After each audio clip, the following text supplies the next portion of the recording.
Tugigaraw, may tama to sa may pakpak niya at saka dito sa may part ng pitso, malapit sa kilikili niya. Umuwi po galing karera, may tama. Oo, napalkon. Pero clock pa din. Clock pa rin siya.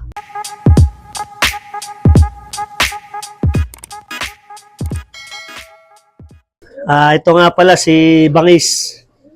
Ito yung kauna-unahan kong winner na ibon. Second overall champion sa QPRPA North. Solo young bird clacker siya ng Santa Ana. Bali, ito ang bloodline nito. Stitch ni pareng Philip Nagit, yung Victor Lim stitch niya. And then, John Arden yung tatay nito. Ito mga kalapatid. Yung Santa Ana winner din ni pareng Jeffrey Palacio at ni pareng Edward Esperida. Ang angas nito mga kalapatid. Solo clacker ng young bird. Hindi mo na-entry sir ng old bird? Hindi na, basta kasi noon baguhan lang ako. Pag young bird, yung sing-sing niya, young bird, doon ko lang ini-entry. Okay. Anong taon nanalo yan sir? 2018. Matagal-tagal na pala sir. Oo. Producer na ngayon to ng winner. Anong mga naiproduce ng winner nan sir? Ito, bali sa anak nito, meron na akong na-produce na superset winner sa SLFU. And then sa apo naman niya, first overall champion ng North na NDR QPHA. 2021 yata yun, yung race na yun, na first overall yung apo nito. Ito mga kalapatid, so grabe. Tapos sir, kamusta naman to nung kinakarera nyo simula nung first lap derby? Anong kinakarera ko to, consistent lang to. Alam ko, minsan lang tong nag-clock ng 1,000, tapos puro 900, 800. Kahit na masama ang panahon, sobrang init, umuuwi to. Tugigaraw, may tama to sa may pakpak niya at saka dito sa may part ng pitso, malapit sa kilikili niya. Umuwi po galing karera, may tama. Oo, napalkon. Pero clock pa din. Clock pa rin siya. Consistent siya kahit na may sugat. Ikinakarga ko siya hanggang sa last lap ng Santa Ana, dumudugo ang sugat niya pag umuwi. May dugo siya. Kasi sir, na-pepersa yung Oo, pero consistent siyang lumipad. Hindi lalo siguro kung wala pang iniinda, baka mas mabilis pa sir Oo, kasi nung una, 1,000 ang naging speed nito, pero nung mapalkon siya, wala, 800, 900, yun ang speed niya. Pero nung Santa Ana, nag-speed to ng 900. Gumawi nung Santa Ana Oo, sir. 900 plus. Ilang kilometer pala dito sir yung Santa Ana? Di ko tanda, pero alam ko, kulang 500 din, 400 plus. Tapos sir, gaano ka kasi nung dumating yan, nung galing last lap? Kasi sabi mo sir, unang achievements mo yun Aba, siyempre, talagang may pagsigaw ako doon. Akala ng mga kapitbahay ko, nakikipag-away na ako.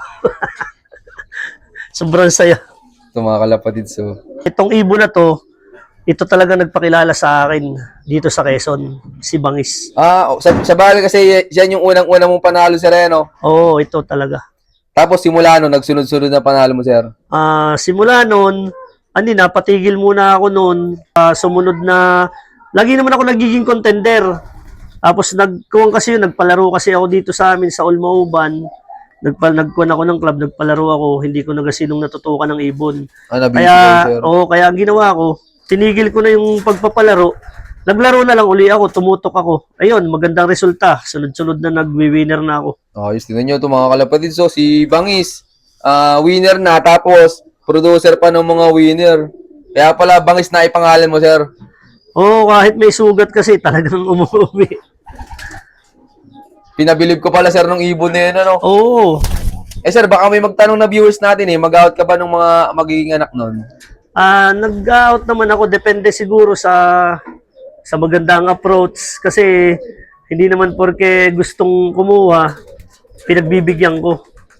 Depende siguro kung maganda ang approach, magandang dating sa akin ng tao, nag-share ako. Ito naman si Maskulado. Ito naman yung DC Verbruggen. Ang DC ko galing naman kay pareng Munsinagit.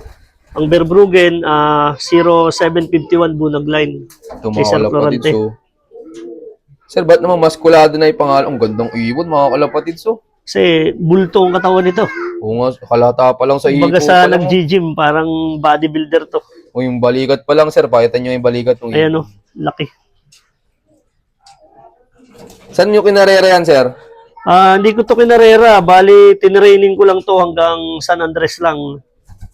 Kasi kuwan ko talaga dito, gagawin ko talaga siyang breeder.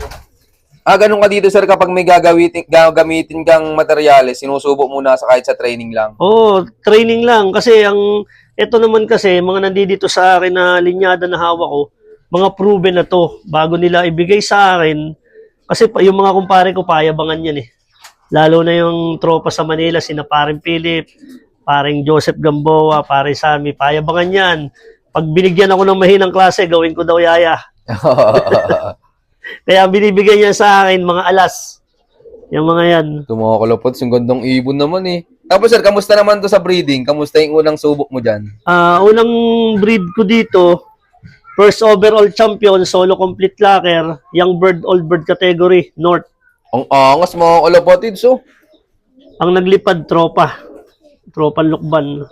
Tapos ikaw ang nag-breed, sir. Oo, ako nag-breed. Tapos, bali ito, may kapatid to na hen. Yung kapatid niya na hen, ibinirid ko din yun. Kasama din yun sa nilipad nung tropang Lukban. Second overall champion naman. First and second, line parehas niya. Angas mga kalapods, ang galing nito. Bali, kuwan yun eh, cross ng Alena line. Yung kapatid niya na hen, kinuros ko sa Alena line, nag-produce ng second overall champion. Sayang lang, nawala lang sa hiraman. Si Elena. Si Alena. Yung kak na pinahiram ko na galing sa Nagitlan. Ba't na-disgrasya daw, sir? Nakalpas daw eh. Hindi naman may iwasan, may disgrasya talaga. Kaya yun, dala na akong basta magpadala lang. Lalo na yun, producer talaga. Tsaka tinan nyo mga kalapods, so, hindi madamot si Sir Jay. Kahit producer niya, pinapairam niya sa mga tropa niya. Dati yun. Pero ngayon, medyo, mga anak na lang na inbreed, pwede. Pero yung mismong producer, pinapahalagahan ko na ngayon na dito na lang kasi sila yung nagbibigay sa akin ng sobrang saya, karangalan, at saka sila din yung nagbibigay sa akin ng maraming kaibigan dahil sa mga napoproduce nilang anak na naipanalo ng mga kaibigan ko. Yung mga nakakawa sa akin ng ibon, nagcha-champion sila. Merong solo Tacloban, merong solo Santa Ana, mga super smash na race yan. Taga Dolores, shoutout sa'yo, paring Miguel, Lodovice, Tol Jonel, Coronasyon. Sila naglipad ng mga ibon na line ng 100K. Bali, yung isa na kay Jonel, may pasok din ng line nito. Gusto niyo mga kalapatis, ang dami nang napatunayan nung mga ibon ni Sir Jay. Hindi lang dito sa loop niya, maging sa ibang loop. Pero ikaw dito, sir, paano ka magpares ng ibon? Paano ka pumili ng pagpaparisin? Ako naman, hindi ako mismo napili ng kapares nila. Ang ginagawa ko talaga, kasi kumbaga, kapako na yung lahat ng linyada na meron ako dito. Bali, conditioning lang sa breeder. Kumbaga, i-condition ko yung mga kak, mga hen. Ngayon, kung sino yung makita kong pick talaga yung nila, yung balahibo nila, nagpupulbos, kumpleto. Yung paa nila, nagpupulbos. Maganda yung sa ilong nila, katulad niya, namumuti. Kumbaga, ang mata niya makintab. Kumbaga, sa tingin ko, healthy. Silang ginagamit ko. Ang ginagawa ko, kukuha ko ng 10 kak, kukuha ko ng 10 hen. Sa lawak naman kasi nitong akin, bawat section, ipapasok ko sila sa isang section. Ngayon, kung sino yung mag-pairing, inoobserbahan ko sila 3 days, 4 days. Pag sila pa rin ang magkapares, kinukuha ko na. Binubukod ko na sila. Kasi yung iba, kahit sabihin asawa na nung iba, naaagaw pa. At meron kasing mas ma-appeal, kumbaga sa mas maskulado na ibon na talagang nangaagaw talaga. Kaya tsaka nyo lang binubukod, sir, kapag may magkasundo na. Kapag 4 days to 5 days na magkapare sila, ibig sabihin matibay na. Kasi hindi na naagaw ng iba. Gusto niyo mga kalapatid, so hinahayaan lang ni sir na na magpares yung mga breeder niya. Kumbaga sir, pinagsasama-sama mo na lang yung mga alam mong producer. Tapos hinahayaan ko silang magpares-pares.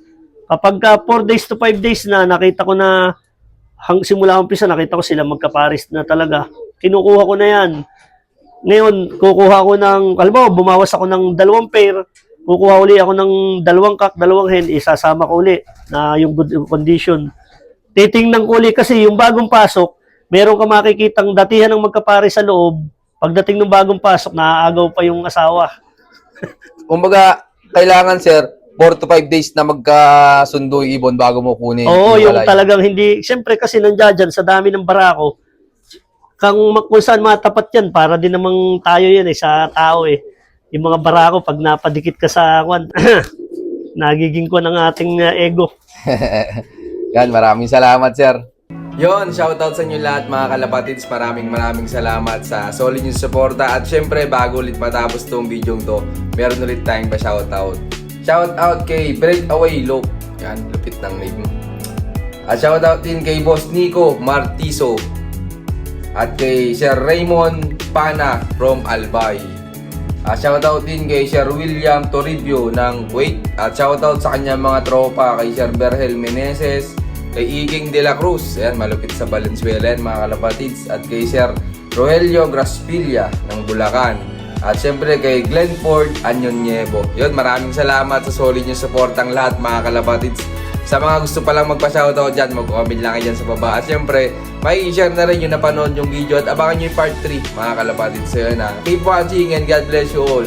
Thank you. Bye.